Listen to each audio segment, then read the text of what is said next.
Hello दोस्तों, स्वागत है आप सभी का एक बार फिर से हमारे यूट्यूब चैनल में। आशा करते हैं आप लोग स्वस्थ होंगे, मस्त होंगे और अपने तैयारी में व्यस्त होंगे। आज हम लोग आपके लिए यूपीपीसीएस के दौरान जो 2020 में एग्ज़ाम कराया गया था, उसके प्रीवियस पेपर को लाए हैं। उस पेपर को हम लोग सॉल्व करेंगे। प्रीवियस पेपर सॉल्व करने से हम लोगों को एक आइडिया हो जाता है कि जो हमारा यूपीपीसीएस का सिलेबस है, किस गहराई तक पूछता है और कहाँ से इस तरह के क्वेश्चन पूछते हैं। इस वजह से हम लोग प्रीवियस पेपर को सॉल्व करते हैं। उससे एक आइडिया आ जाता है कि हमको कैसे पढ़ना होता है। और इस प्रीवियस पेपर में हम लोग देखा जाए तो जो करंट के क्वेश्चन हैं उसको छोड़ते हुए बाकी जो जीएस से संबंधित क्वेश्चन हैं और जो यूपी स्पेशल से संबंधित है इन सब क्वेश्चनों को करते हुए अपने जो हमारा ये टेस्ट है या कह सकते हैं जो प्रीवियस पेपर है उसको सॉल्व करेंगे। ये पेपर देखी जाए आपको बताया जा रहा है कब का है, 2020 का है। प्रीवियस पेपर कब का है? 2020 का है और ये सीरीज़ कौन-सी? ए नंबर सीरीज़ की होती है। आपको बताया गया है ये सामान्य अध्ययन का पहला पेपर है। पेपर टोटल 2 घंटे का समय होता है। इसमें आपको रोल नंबर भरना रहता है, एक तरफ अंकों में, दूसरी तरफ नीचे शब्दों में धरा रहता है। इस तरह आपको जो निर्देश दिया रहेगा वो पढ़ लीजिएगा, बाकी फिर जो भी इसमें कई पॉइंट दिए रहते हैं, वो सब बिंदु को पढ़ने के पश्चात आप अपना क्वेश्चन को फिर सॉल्व करते हैं। चलिए हम लोग अपने क्वेश्चन की तरफ चलते हैं। पहला क्वेश्चन देखते हैं क्या है? देखिए, पहले क्वेश्चन पूछ रहा है राष्ट्रीय स्वच्छ वायु कार्यक्रम केंद्र सरकार द्वारा किस वर्ष प्रारंभ किया? आपसे पूछा जा रहा है जो राष्ट्रीय स्वच्छ वायु कार्यक्रम केंद्र सरकार द्वारा किस वर्ष में प्रारंभ किया गया था? ये देखा जाए तो उस समय जो करंट था उससे संबंधित था, लेकिन पर्यावरण से संबंधित क्वेश्चन है, उन क्वेश्चनों को लगभग हम लोग टच करते रहेंगे या मतलब उन क्वेश्चनों को भी सॉल्व करेंगे। पहला दिया ऑप्शन 2018, दूसरा दिया 2017 और तीसरा दिया गया 2019 और चौथा दिया गया 2000 ओ, तीसरा दिया गया 2020 और चौथा दिया गया 2019। इसका जो सही उत्तर होता है जो राष्ट्रीय स्वच्छ वायु कार्यक्रम केंद्र सरकार द्वारा 2019 में किया गया था। कब किया गया था? जनवरी 2019 में। जनवरी 2019 में किया गया था। ये केंद्रीय पर्यावरण, वन एवं जलवायु परिवर्तन मंत्रालय द्वारा किया गया था। इसका उद्देश्य क्या था? देखा जाए तो ये वायु प्रदूषण से संबंधित है। इस वायु प्रदूषण से संबंधित समाधान को बताना था या समाधान या समस्या को निपटारा करना था। इस वजह से ये कार्यक्रम लाया गया था। और दूसरा क्वेश्चन क्या है? निम्नलिखित में से किस वंश के शासकों ने पुराणों में श्री पर्वती कहा गया है? आपको 4 ऑप्शन दिए गए, इनमें से बताना है किस वंश को श्री पर्वती कहा गया है पुराणों में। Number 1 Vakataka, number 2 Ikshvaku, number 3 शक, नंबर 4 खारवेल।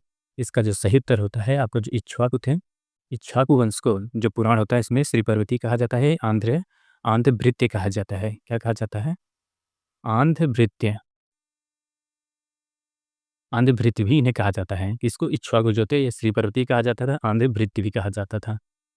और ये देखा जाए तो जो ये श्रीपति एक इक्ष्वाकु वंश थे वे सातवाहन या जो सातवाहन के थे उनके सामंत थे। सातवाहन के ये सामंत होते हैं। साथ-साथ इसके जो संस्थापक होते थे या कह सकते हैं जो इक्ष्वाकु वंश के संस्थापक कौन थे? श्री शांतमूल थे। कौन थे? श्री शांतमूल जो है इक्ष्वाकु वंश के संस्थापक होते हैं। अगला क्वेश्चन देखते हैं। अगला क्वेश्चन देखिए निम्नलिखित समितियों में से किसने मात्र पोषक तत्वों की आवश्यकता के आधार पर गरीबी रेखा निर्धारण किया था?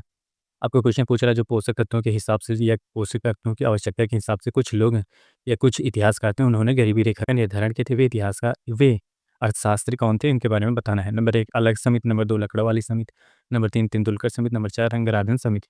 इनमें से बताना है कि इन्होंने अपने थ्योरी में बताया था कि पोषक तत्वों के आधार पर गरीबी रेखा का निर्धारण किया जाता है।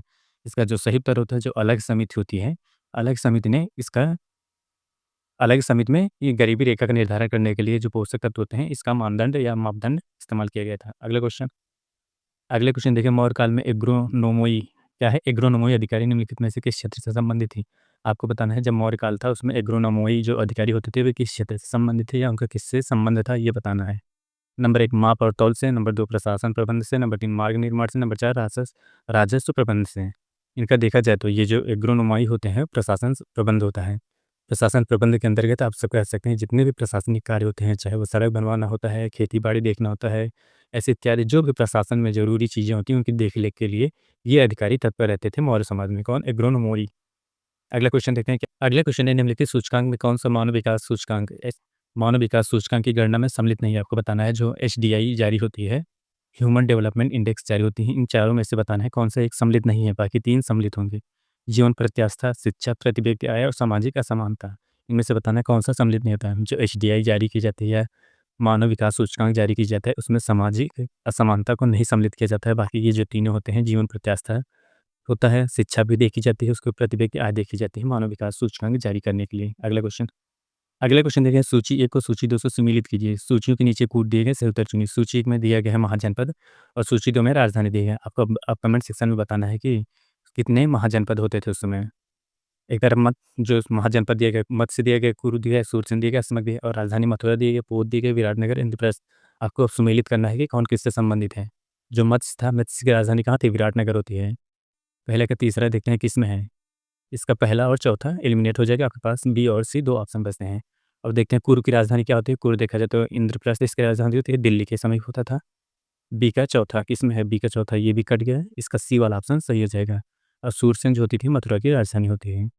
जो आपका लास्ट अस्मक बचता है, अस्मक जो होता है पोतन का राजधानी होता था। इस प्रकार इसका तीसरा ऑप्शन सही हो जाएगा। अगला क्वेश्चन देखिए, गरीबी की संस्कृति का विचार प्रस्तुत किया था। आपको बताना है गरीबी की संस्कृति किसने विचार प्रस्तुत किया था।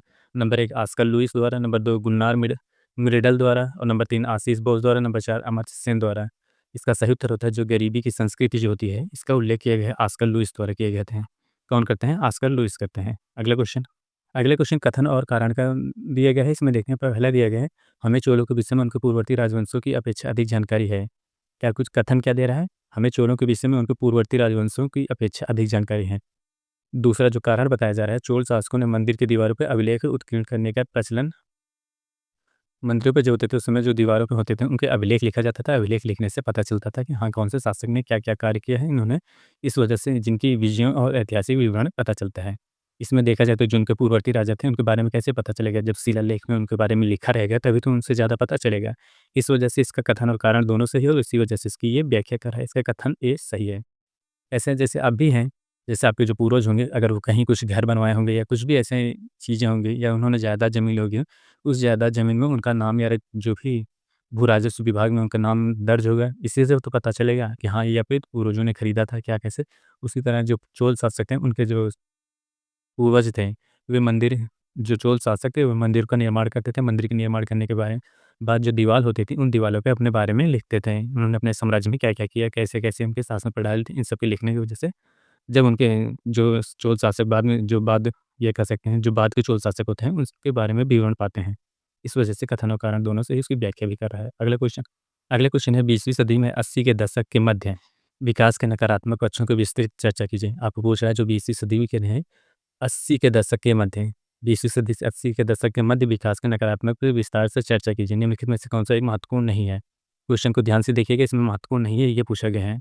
नंबर 1 प्राकृतिक संसाधनों का क्षरण, नंबर 2 पर्यावरण प्रदूषण, नंबर 3 राजनीतिक एवं विकास, नंबर 4 जन सामान्य का विस्थापन एवं पुनर्वास। इसका जो सही उत्तर होता है इसमें राजनीति का विकास उस समय नहीं था। बाकी जो तीनों थी उन लोगों का महत्वपूर्ण योगदान था। प्राकृतिक संसाधनों का क्षरण हो रहा था, पर्यावरण प्रदूषण भी हो रहा था और जन सामान्य के विस्थापन की पुनर्वास हो रहा था। राजनीति का विकास उस समय नहीं हो रहा था, ये इस वजह से सम्मिलित नहीं था। अगला क्वेश्चन देखिए, निम्नलिखित में से किस भारतीय पुरातत्ववेत्ता ने पहली बार भीमबेटका गुफा को देखा और उसके शैलचित्रों के प्रागैतिहासिक महत्व का खोजा। आपको बताना है जो भारतीय पुरातत्व विभाग के वह कौन से थे जिन्होंने भीमबेटका की गुफा में गए, उसके बाद वहाँ पे चित्रों को देखा, फिर उन्होंने प्रागैतिहासिक महत्व की खोज की। Number 1 Madhav Swarup Vats, number 2 H D. Sankalia, number 3 V S. Savankar, number 4 V N. Mishra. इसका जो सही उत्तर होता है इसमें वी.एस. जो वाकंकर थे, कौन थे? वी.एस. वाकंकर थे, उन्होंने खोज किया था। खोज कब किए थे? इसकी खोज करते हैं ये भीमबेटका की खोज करते हैं 1957 ईस्वी में। और ये देखा जाए तो जो भीमबेटका गुफा को 2003 में यूनेस्को की विश्व विरासत सूची में सम्मिलित किया गया है। यूनेस्को के विश्व विरासत सूची में शामिल किया गया था, इसको याद रखिएगा। भीमबेटका को कब शामिल किया गया यूनेस्को की विश्व विरासत सूची में? 2003 में। और इसकी खोज किसने किए थे? किस इतिहास या कह सकते हैं किस पुरातत्ववेत्ता ने? वी.एस. वाकंकर ने। अगला क्वेश्चन देखा है उस समय करंट से संबंधित है, एक बार इसको देख लेते हैं क्योंकि यूपीएस स्पेशल था। उत्तर प्रदेश के कुल ऐसे शहरों जो स्मार्ट सिटी योजना से आच्छादित हैं। आपको बताना है कि ऐसे कितने शहर थे जो स्मार्ट सिटी योजना से आच्छादित थे। इसका सही उत्तर होता है 10 शहरों को उन्होंने शामिल किया था। अगला क्वेश्चन एक तरफ सूची एक दिया, सूची 2 एक तरफ हड़प्पा सभ्यता स्थल दिया गया, दूसरे पर संघराज्य क्षेत्र दिया गया है। बालू दिया गया हड़प्पापुरा स्थल के अंदर, बालू मांडा पाडरी और हुलास दिया गया और राजधानी के उत्तर प्रदेश, जम्मू कश्मीर, हरियाणा, गुजरात, इन सब राज्य क्षेत्र बताए गए। इन सब इस राज्य में अवस्थित हैं। जो बालू होता है, बालू का क्षेत्र होता है, बालू ये हरियाणा में अवस्थित था। मांडा की बात की जाए तो मांडा होता है जम्मू कश्मीर। दूसरे का दूसरा सही है। पहले का तीसरा किस में है? पहले का तीसरा इसका बी और सी हट जाएगा, ए और डी बचेगा। पहले का तीसरा और दूसरे का दूसरा दोनों में है। अब पांड्रे की बात की जाए तो पांड्रे जो होता है ये पड़ता है गुजरात में। हुलास जो होता है, हुलास उत्तर प्रदेश में है। कहाँ पे है? हुलास उत्तर प्रदेश में है। इस प्रकार देखा जाए तो इसका डी वाला ऑप्शन सही हो जाएगा। अगला क्वेश्चन देखते हैं। अगले क्वेश्चन देखिए, वर्ष 1987 में संयुक्त राष्ट्र ने पर्यावरण से संबंधित एक प्रतिवेदन को प्रस्तुत करने के उपरांत धारणीय विकास सस्टेनेबल डेवलपमेंट पर चर्चा करता प्रारंभ किया। वह प्रतिदिन था। नंबर 1 जलवायु परिवर्तन पर पहला प्रतिवेदन, number 2 our common future, number 3 जलवायु परिवर्तन पर दूसरा प्रतिवेदन, नंबर 3 पाँचवां मूल्यांकन प्रतिवेदन। आपको बताना है इसमें से कौन सा सही है। इसका देखा जाए तो बी वाला ऑप्शन सही होता है। आवर कॉमन फ्यूचर को हम लोग ब्राइटलैंड रिपोर्ट भी कहते हैं। क्या कहते हैं? Brightland report. क्या कहते हैं? ब्राइटलैंड रिपोर्ट भी कहा जाता है। आवर कॉमन फ्यूचर को क्या कहा जाता है? ब्राइटलैंड रिपोर्ट भी कहा जाता है। ये प्रकाशित कब होती है? 1987 में।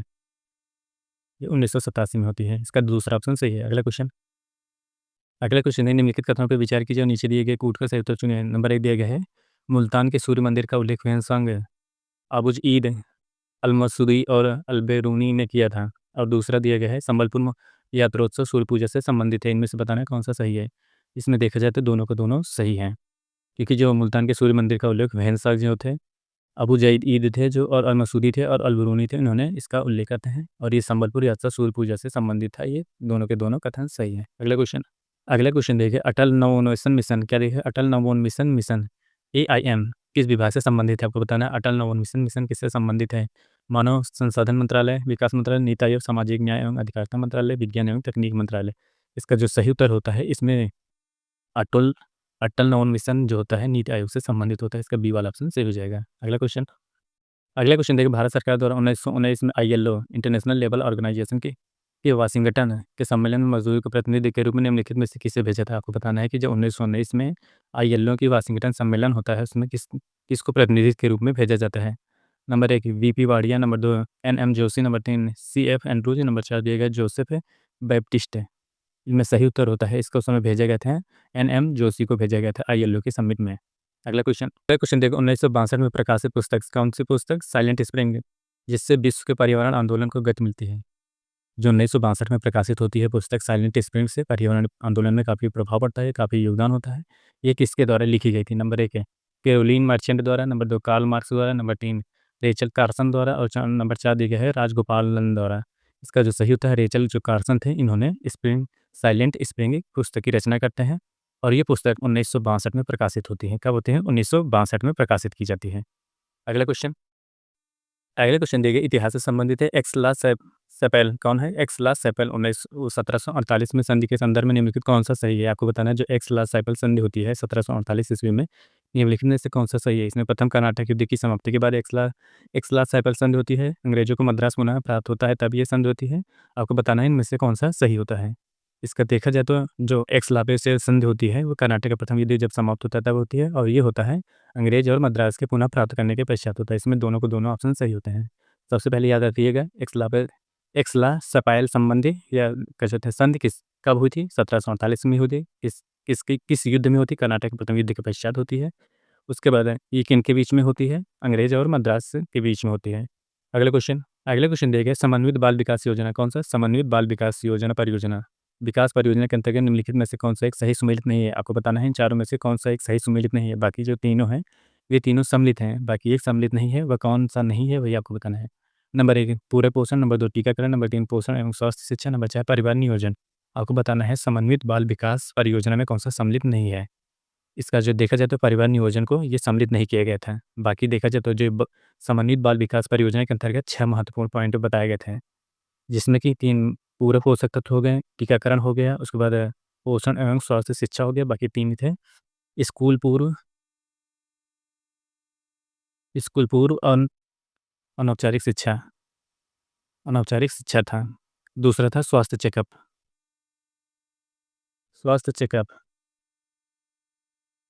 और छठे की बात की जाती है रेफरल सेवाएं। ये आपके 6 थे। अगला क्वेश्चन दिया गया है, सूची को सूची दे से सुमेलित करना है। एक तरफ सूची में दिया गया है कुछ अधिनियम दिए गए, दूसरी तरफ उसका वर्ष दिया है किस वर्ष प्रकाशित किया गया है। अब आपको बताना है अब आपको बताना है इनमें से कौन-सा जो भारतीय शस्त्र अधिनियम होता है कब पारित किया गया था? 1878 ईस्वी में ये भारतीय शस्त्र अधिनियम 1878 ईस्वी में पारित किए गए थे। और शाही पद अधिनियम कब होता है? शाही पद अधिनियम की बात की जाए तो ये 1876 ईस्वी में ये कार्यक्रम प्रारंभ किया गया। कब? 1876 ईस्वी में। और भारतीय उच्च न्यायालय अधिकरण कब हुआ था? अधिनियम कब हुआ था? 1861 में ये जारी किए गए थे। भारतीय विवाह विच्छेद अधिनियम कब हुआ था? 1869 ईस्वी में। 1869 ईस्वी में। देखा जाए तो इसका डी वाला ऑप्शन सही हो जाएगा। कौन-सा? डी वाला ऑप्शन सही हो जाएगा। अगला क्वेश्चन। अगला क्वेश्चन देखिए सूची 1 दिया गया, सूची 2 में सुमेलित करना है। आपको इनमें से बताना है कौन-सा सही सुमेलित है। इसका सिंधु घाटी सभ्यता का स्थिति देखा जाए तो सिंधु घाटी सभ्यता नगरीय सभ्यता थी, पहले का चौथा हो जाएगा। उत्तर वैदिक समाज की बात की जाए तो उत्तर वैदिक समाज कैसा था? ये था एक कृषि प्रधान समाज होता था। और ऋग्वैदिक समाज कैसा था? ऋग्वैदिक समाज था कार्य चारागाह या कह सकते हैं कि चरवाहों का समाज था। और मध्यकाल का समाज की बात की जाए तो ये ज़मींदारी प्रथा था। इसका देखा जाए तो पहले का चौथा किसमें है? पहले का चौथा हो गया, दूसरे का तीसरा इसमें, इसका डी वाला ऑप्शन सही हो जाएगा। 21 का डी ऑप्शन सही है। अगला क्वेश्चन देखिए सिक्किम को भारत में विलय किसने किया था? आपको बताना है सिक्किम के जब भारत में विलय किया गया तो उस समय गवर्नर जनरल कौन था? Number 1 lord Hastings, number 2 lord William Bentinck, number 3 lord Dalhousie, number 3 lord Auckland. इसका जो सही उत्तर होता है उसमें लॉर्ड डलहौजी भारत के वायसराय थे। अगला क्वेश्चन। अगला क्वेश्चन देखिए उत्तर प्रदेश के कानपुर और लखनऊ के किस नगर को भारतीय जनगणना के 10 लाख नगर बने थे? 10 लाख ही नगर बने थे। आपको बताना है उत्तर प्रदेश का जो कानपुर में कब 10 लाख लोगों की जनसंख्या थी और लखनऊ में कब हुई थी? इसका जो सही उत्तर होता है इसका सही उत्तर होता है कानपुर में 1971 में और जो लखनऊ में 1981 में 10 लाख की जनसंख्या नगर बन गए थे। अगला क्वेश्चन देखते हैं। अगला क्वेश्चन देखिए निम्नलिखित नेताओं में कौन-सा द्वितीय गोलमेज सम्मेलन में भाग नहीं लेते हैं? आपको बताना है द्वितीय गोलमेज सम्मेलन में कौन से नेता जो उन्होंने भाग नहीं लिया था? नंबर 1 एम के Gandhi, number 2 Sarojini Naidu, number 3 Pandit Madan Mohan Malviya, number 4 doctor Rajendra Prasad. इसका जो सही उत्तर होता है डॉक्टर राजेंद्र प्रसाद, इन्होंने द्वितीय गोलमेज सम्मेलन में भाग नहीं लेते हैं। अ, बाकी जो महात्मा गांधी थे केवल देखा जाए तो जो गोलमेज सम्मेलन होता है उसमें 3 गोलमेज सम्मेलन होते हैं, जबकि महात्मा गांधी केवल दूसरे गोलमेज सम्मेलन में भाग लेते हैं, या कह सकते हैं केवल एक गोलमेज सम्मेलन में भाग लेते हैं, बाकी 2 में भाग नहीं लेते हैं। ये था इसका। अगला क्वेश्चन। अगला क्वेश्चन देखिए एक तरफ सूची दी गई है, दूसरे सूची 2 दिए गए हैं। आपको मिलान करना है। जो जजमानी होता है उत्तर भारत काल में देखा जाए तो ये इसका उल्लेख होता है। जजमानी जो होता है उत्तर भारत में इसका इस्तेमाल किया जाता था। और दूसरा ऑप्शन देखते हैं 12 बलूट जो होता था, 12 बलूट जो होता है महाराष्ट्र में होते थे। कौन होते थे? 12 बलूट महाराष्ट्र में। और उसके बाद में मिरासिरी की बात की जाए तो मिरासिरी होते हैं तमिलनाडु में होते हैं। अडाडे की बात की जाए तो अडाडे कर्नाटक राज्य से संबंधित होता है। इस बार इसका देखा जाए तो पहला हो गया और दूसरे का तीसरा महाराष्ट्र। इस प्रकार इसका तीसरा ऑप्शन डी वाला ऑप्शन सही हो जाएगा। अगला क्वेश्चन। अगला क्वेश्चन देखिए सूची एक में पुस्तक दी है, दूसरी तरफ उसके लेखक दिया है। आपको बताना है कौन-सा सुमेलित है, इससे सुमेलित है। पहला दिया गया है the story of my depression. इसके लेखक कौन होते हैं? इसके लेखक होते हैं लाला लाजपत राय। पहले का तीसरा देखते हैं किसमें है? पहले का तीसरा देखा जाए तो पहले वाले ऑप्शन में सही होता है। गीता रहस्य की बात की जाए तो गीता रहस्य बाल गंगाधर तिलक लिखते हैं। उसके बाद है ए नेशन ऑफ मेकिंग की बात की जाए तो सुरेंद्रनाथ बनर्जी लिखते हैं। और इंडिया विंग्स फ्रीडम की बात की जाए तो इसको मौलाना अबुल कलाम आज़ाद लिखते हैं। इसका पहला ऑप्शन सही हो जाएगा। अगला क्वेश्चन। अगला क्वेश्चन देखिए सर्वप्रथम सीमांत व्यक्ति क्या बत है? सीमांत व्यक्ति या मार्जिनल मैन की संकल्पना प्रतिपादन किया था। आपको बताना है सीमांत व्यक्ति की परिकल्पना या संकल्पना किसने प्रतिपादन की थी? नंबर 1 रॉबर्ट ई पार्क ने, नंबर 2 रॉबर्ट रेडफील्ड ने, नंबर 3 लुई बर्थ ने, नंबर 1 लुई डुमांट ने। इसका जो सही उत्तर होता है इसमें जो सीमांत व्यक्ति की अवधारणा का सबसे पहले देते हैं रॉबर्ट ई पार्क ने, इन्होंने अवधारणा देते हैं। अगला क्वेश्चन देखें क्या होता है? निम्नलिखित में से कौन-सा 1755 में डिंडीगुल, मैसूर में एक आधुनिक शस्त्रागार की स्थापना करते हैं? आपको बताना है कि जब डिंडीगुल में, मैसूर में 1755 में कौन शासक होता है? और जब वह शासक होता है, वही शासक जो होता है शस्त्रागार की स्थापना करता है। वह शासक कौन था? ये आपको बताना है।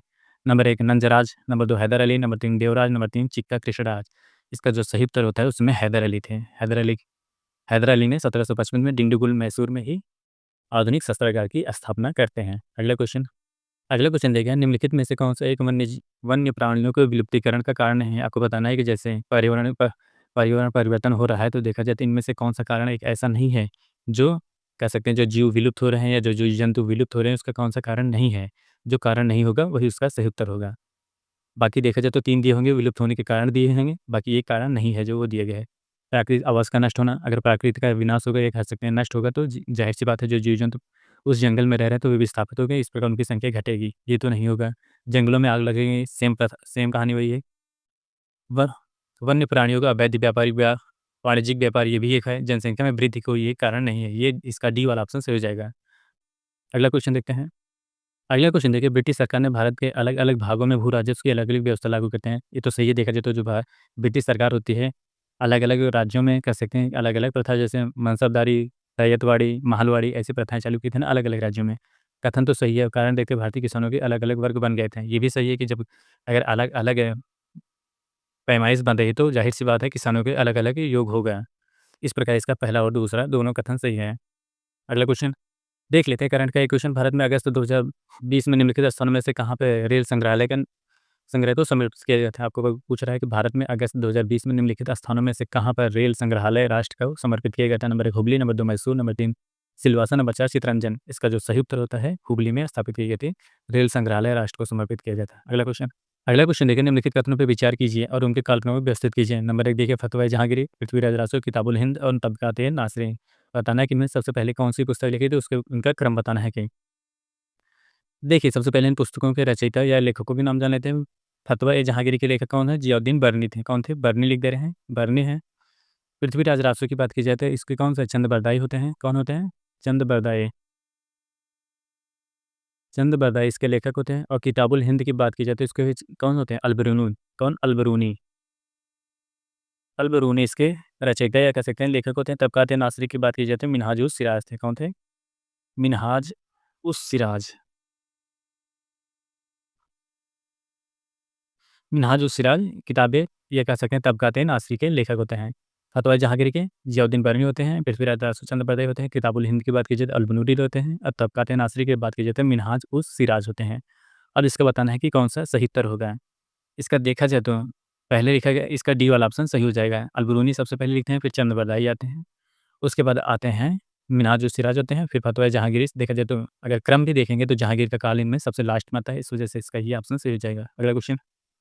अगला क्वेश्चन देखिए 1687 में जब औरंगजेब ने गोलकुंडा किले पर अधिकार किया औरंगजेब ने जब गोलकुंडा पे अधिकार करते हैं कब करते हैं 1687 ईस्वी में उसमें गोलकुंडा का शासक कौन था आपको बताना है गोलकुंडा का शासक 1687 ईस्वी में कौन था number 1 Abul Hasan Qutub Shah number 2 Sikandar Adil Shah number 3 Ali Adil Shah द्वितीय और तीसरा दे गए शाइस्ता खान आपको बताना है इसमें कौन सा सही होगा देखा जाए तो जब औरंगजेब ने गोलकुंडा पर अधिकार करते हैं 1687 ईस्वी में उस समय जो शासक वहाँ का होता है अबुल हसन कुतुब शाह होता है कौन होता है अबुल हसन कुतुब शाह वहाँ का शासक होता है अगला क्वेश्चन देखिए निम्नलिखित में से कौन सा सही है नंबर 1 अकबर ने लड़कों और लड़कियों की विवाह की आयु निर्धारित करने का प्रयास किया था ये एकदम कथन सही है क्योंकि उस समय देखा जाए तो अकबर जो था लड़कों की उम्र 14 लड़कियों की उम्र 14 साल रखा था और लड़कियों की उम्र 16 साल रखा था ये विवाह करने की उम्र थी और दूसरा कथन देखिए लड़कों और लड़कियों के अभिभावकों को दबाव से अलग है स्वयं इच्छा से विवाह करने और देखा जाए तो जो अकबर के कालीन में थे उस समय लव मैरिज या कह सकते हैं कि जो लव मैरिज था उसकी मान्यता देने के लिए तैयार था या कह सकते हैं कि अपने स्वेच्छा से अपने वर को चुनने का अधिकार भी था ये दोनों के दोनों कथन सही होते हैं अकबर के कालीन में ये दोनों प्रथाएं चालू थी या कह सकते हैं ये दोनों नियम प्रारंभ थे अगले क्वेश्चन देखिए एक तरफ है सूची एक दिया गया सूची दो दिए गए एक तरफ है उसके अधिकारी दिए गए हैं उसके दूसरे तरफ देखिए विहितकार दिया गया है आपको अधिकारी के अंदर जो अधिकारी दिए गए हैं उनके नीचे दीवान तन दिए गए हैं और दीवान तन किससे संबंधित है दीवान ए तन जो जिनका संबंध था जागीर व वेतन के देखने रेख में ये कह सकते हैं जो दीवान ए तन होते हैं जागीर व वेतन की देखरेख करते हैं मुस्तरफ़ी की बात की जाए तो मुस्तरफ़ी किससे संबंधित थी ये राज्य की आय व्यय का निरीक्षण करते थे क्या करते थे राज्य की आय व्यय का निरीक्षण करना होता था मुशरिफ की बात की जाए तो मुशरिफ जो होते हैं कार्यस्थल की मुशरिफ जो होते थे कार्यालय को संभालने के लिए होते हैं वाकियानविस की बात की जाए तो ये प्रमुख घटनाओं के फरमान के लिए किए जाते थे इसका जो सही उत्तर होता है इसमें देखा जाए तो पहले का तीसरा इसमें देखा जाए तो बी वाला ऑप्शन सही जाएगा अगला क्वेश्चन देखिए निम्नलिखित में से कौन सा सुमेलित नहीं है क्वेश्चन को ध्यान से पढ़िएगा इसमें पूछ रहा है कौन सा सुमेलित नहीं है नंबर 1 शेख मुइजुद्दीन चिश्ती जिनके सामने अजमेर दिया गया है शेख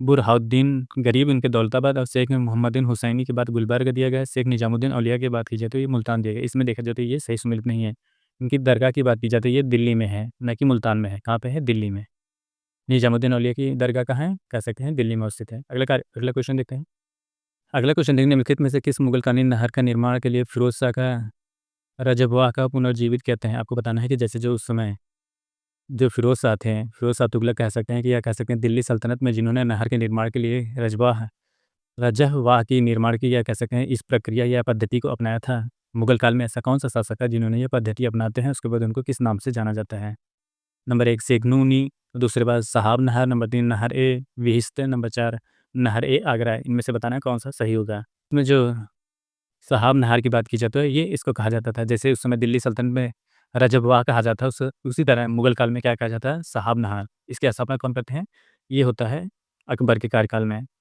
मुगल सम्राट कौन थे? अकबर थे। और देखा जाए तो दिल्ली सल्तनत में ये कार्य कौन करते हैं? फिरोज शाह तुगलक करते हैं।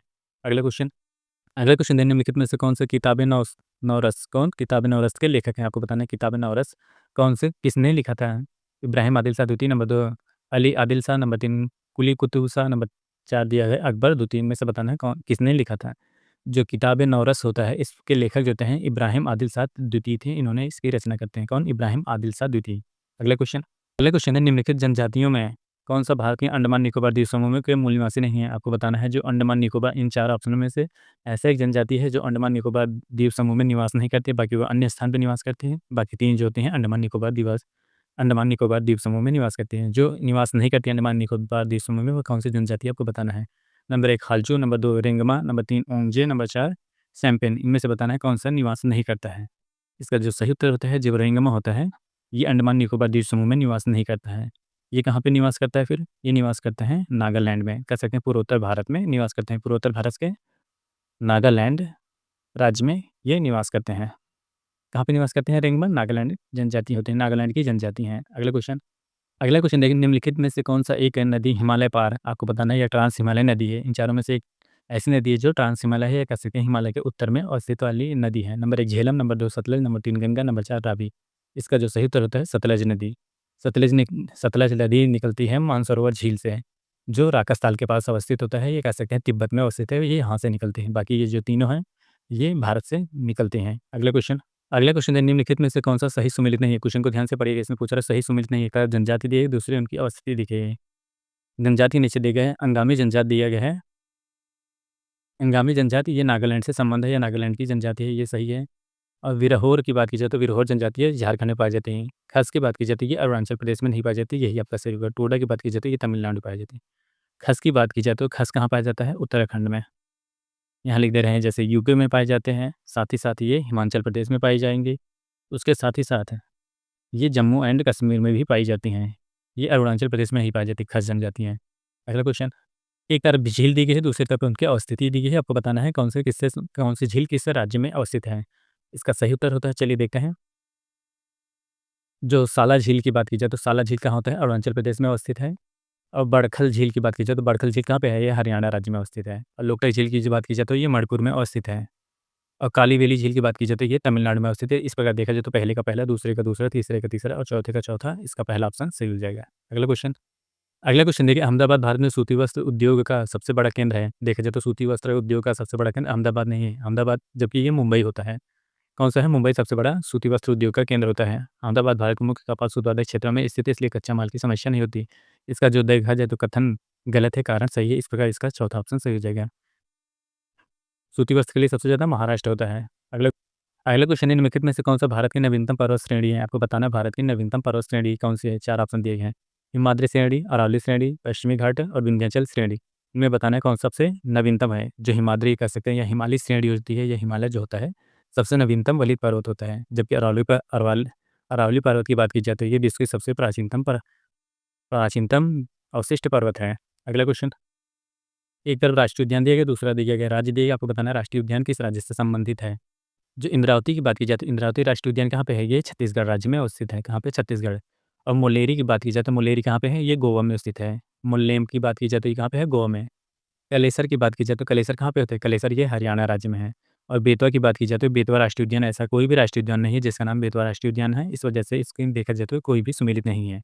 देखा जाए तो जब यूपीपीसीएस 2020 में होता तो इस क्वेश्चन को कह सकते हैं कि जो क्वेश्चन था या आप कह सकते हैं जो आंसर आया था उसमें विस्थापित कर दिया था या हटा दिया गया था। अगला क्वेश्चन अगला क्वेश्चन एक तरफ खनिज दिए, दूसरे उत्खनन शहर दिए गए। आपको बताना है खनिज किस शहर में पाया जाता है। तांबा की बात की आपको दिया गया है कौन सा सही सुमेलित नहीं है। क्वेश्चन को ध्यान से पढ़िएगा। अभी जिस तरह हमने कंफ्यूजन में हो गया था, क्वेश्चन को ध्यान से पढ़िएगा। क्वेश्चन पूछ रहा है सही सुमेलित नहीं है। तांबा की बात की जाए तो तांबा चित्रदुर्ग में ये सही नहीं है। तांबा कहाँ पाया जाता है? तांबा पाया जाता है भीलवाड़ा में। लो एस की बात की जाए तो ये बिल्लारी में पाया जाता है, ये सही है। और मैग्नीज की बात की जाए तो ये दुर्ग क्षेत्र में पाया जाता है। बॉक्साइट की बात की जाए तो ये कटनी में सही है। इसका पहला और तीसरा सही नहीं है, पहला और तीसरा। अगला क्वेश्चन अगला क्वेश्चन दिया गया है काशी घाटी स्थित है। कौन से? कश्मीर घाटी स्थित है। आपको क्वेश्चन पूछ रहा है कश्मीर घाटी अवस्थित। नंबर 1 कांगड़ा और धौलाधार पर्वत श्रेणी के मध्य, पीर पंजल और हिमाद्री पर्वत श्रेणी के मध्य, महाभारत और धौलाधार पर्वत श्रेणी के मध्य और पीर पंजल और महाभारत पर्वत श्रेणी के मध्य है। आपको बताना है कश्मीर घाटी किस में अवस्थित है। कश्मीर घाटी की बात की जाए तो ये पीर पंजाल और हिमाद्री पर्वत श्रेणी के मध्य स्थित है। इस क्वेश्चन को याद रखिएगा, ये काफ़ी महत्वपूर्ण होता है। अगला क्वेश्चन देखते हैं क्या है। अगला क्वेश्चन देखिए, यमुना नदी की सहायक नदियों पर विचार कीजिए। कह रहा है कि यमुना नदी की जो सहायक नदी है उन पर विचार कीजिए, उन्हें पश्चिम से पूर्व की ओर क्रम में व्यवस्थित कीजिए। उनका एक क्रम दिया गया, 4 नदियाँ दी गई हैं जो उनकी सहायक नदी हैं, उनका पश्चिम से पूर्व के रूप में क्रम में व्यवस्थित कीजिए। नंबर 1 बेतवा, केन, सिंध और पंजाब, इनका सही क्रम क्या होगा ये आपको बताना है। इसका जो सही क्रम होता है देखा जाए तो ये पहले पे चंबल आ जाएगा। देखा जाए तो पश्चिम से अगर किया जाए तो चंबल आ जाएगा, उसके बाद दूसरे पे सिंध आ जाएगा और तीसरे पे बेतवा है और चौथे पे केन है। इस प्रकार देखा जाए तो इसका पहला ऑप्शन सही हो जाएगा। अगला क्वेश्चन एक तरफ देश दिए गए, दूसरी तरफ लौह खनिज उत्पादक राज्य दिए गए या उत्पादक क्षेत्र दिए गए हैं। उनसे पूछा है कौन सा सुमेलित नहीं है। इसमें 3 सुमेलित होंगे, एक है सुमेलित नहीं होगा। जो सुमेलित नहीं होगा वो कौन सा है वो आपको बताना है। कजाकिस्तान की बात की जाए तो यहाँ करागांड पाया जाता है, करागांडा पाया जाता है। और दूसरा जो यूक्रेन दिया गया, यूक्रेन में पाया जाता है क्रिवोई रागा पाया जाता है। जबकि जर्मनी जो होता है नॉर्मेंडी, ये नहीं पाया जाता, इसका ये सुमेलित नहीं है। फ्रांस की बात की जाए तो पाइनटेज होती है, ये सही सुमेलित है। इसका सी वाला ऑप्शन सही सुमेलित नहीं है। अगला क्वेश्चन देखिए, विश्व के निम्नलिखित प्रदेशों में किसमें खट्टे रसीले फलों का बहुत विकसित होता है, उत्पादन भी बहुत विकसित होता है। नंबर 1 मानसूनी प्रदेशों में, नंबर 2 उष्णकटिबंधीय उच्च भूमि प्रदेश में, नंबर 3 भूमध्य सागरीय प्रदेश में, नंबर 4 भूमध्य रेखीय प्रदेश में। बताना है आपको किस क्षेत्र में जो खट्टे रसीले फल का उत्पादन या विकसित ज़्यादा होता है। इसका जो सही उत्तर होता है भूमध्य सागरीय प्रदेश जो होते हैं वहाँ खट्टे रसीले फल का उत्पादन ज़्यादा होता है। अगला क्वेश्चन अगला क्वेश्चन देखिए, एक तरफ उष्णकटिबंधीय चक्रवात दिए गए, दूसरी तरफ देश दिए गए। बताना है कि जो उष्णकटिबंधीय चक्रवात के नाम दिए गए हैं वे किस देश से संबंधित है। इसमें देखिए बैगुआ की बात की जाए तो बैगुआ कहाँ किस नाम से परिचित है, ये फिलीपींस में। ये फिलीपाइंस में इस जैसे जो उष्णकटिबंधीय क्षेत्र रहता है या उष्णकटिबंधीय चक्रवात होता है फिलीपींस में इसको बैगुआ कहा जाता है। हरिकेन की बात की जाए तो हरिकेन यूएसए में कहा जाता है, जो मोरक्को, मेक्सिको की खाड़ियों में पाया जाता है। टाइफून की बात की जाए तो टाइफून टाइफून जो होता है चीन में कहा जाता है। यहाँ पे चीन में। और विली विलीज की बात की जाए तो ये ऑस्ट्रेलिया में इसका संबंध होता है। आप देखते हैं इसमें कौन सा किससे संबंध सुमिलित है।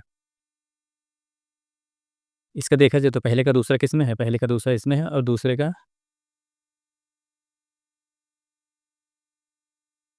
इसका ए वाला ऑप्शन सही हो जाएगा, क्योंकि वेरी गुड। पहले का तीसरा इसमें है और दूसरे का चौथा इसमें। हाँ, इसका डी वाला ऑप्शन सही हो जाएगा, ए वाला ऑप्शन सही हो जाएगा। अगला क्वेश्चन देखते हैं। अगला क्वेश्चन देखते हैं, सुपोषण जिसे यूट्रोफिकेशन कहते हैं, कि संबंध में निम्न कौन सा कथन सही है। यह जल में घुलित ऑक्सीजन को कम करता है, ये एकदम सही है। यह जल निकाय के पोषक तत्वों को संवर्धन की घटना है। क्या है? पोषक तत्व संवर्धन की घटना है, ये भी एकदम सही है। इसका देखा जाए तो पहला और दूसरा ऑप्शन सही हो जाएंगे।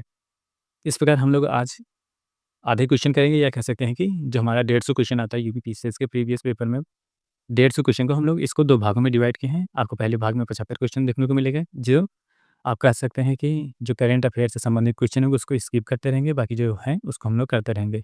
इस प्रकार फिर अगला कोई जो आएगा अगला भाग में हम लोग फिर 75 क्वेश्चन देंगे। इस प्रकार हमारा जो 2020 का यूपीपीएससी का प्रीवियस पेपर रहेगा उसको हम लोग कंप्लीट कर देंगे। आज के लिए समाप्त होता है बस यहीं। आप हमारे चैनल पर नए हो तो चैनल को लाइक करें, शेयर करें, सब्सक्राइब करें। मिलते हैं नेक्स्ट वीडियो में, तब तक के लिए धन्यवाद, बाय बाय।